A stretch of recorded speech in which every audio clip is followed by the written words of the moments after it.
من هي المجادلة؟ ولماذا سميت سورة من القرآن باسمها؟ قصة عن خولة بنت ثعلبة زوجة الصحابي أوس بن الصميط شقيق الصحابي عبادة بن الصمت رضي الله عنهما، الصحابية التي سمع الله نداءها وشكواها إليه.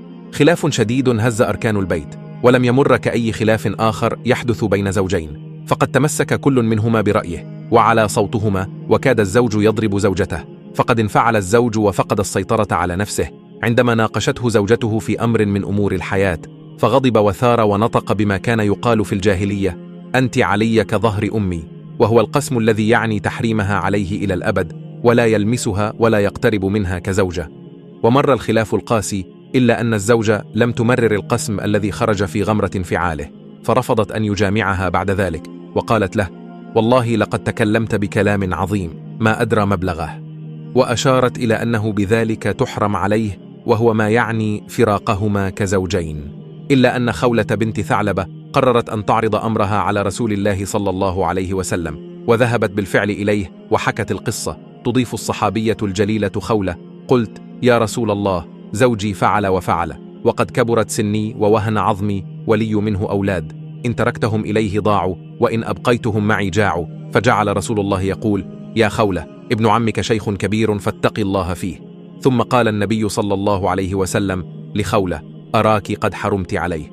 فظلت خولة تراجعه مرارا، ثم قالت: اللهم إني أشكو إليك شدة وجدي وما شق علي من فراقه، اللهم أنزل على لسان نبيك ما يكون لنا فيه فرج. وجاء الوحي بالمدد من السماء. تقول خولة: فوالله ما برحت حتى نزل في القرآن، فتغشى رسول الله صلى الله عليه وسلم ما كان يتغشاه. فقالت عائشة: يا خولة، إنه لينزل عليه ما هو إلا فيك. فقالت: اللهم خيرا، فإني لم أبغ من نبيك إلا خيرا. ثم سرى عنه فقال: يا خولة، قد أنزل الله فيك وفيه قرآنا. ثم قرأ علي: قد سمع الله قول التي تجادلك في زوجها وتشتكي إلى الله والله يسمع تحاوركما إن الله سميع بصير. ثم قال الله تعالى عن القسم: أنت علي كظهر أمي.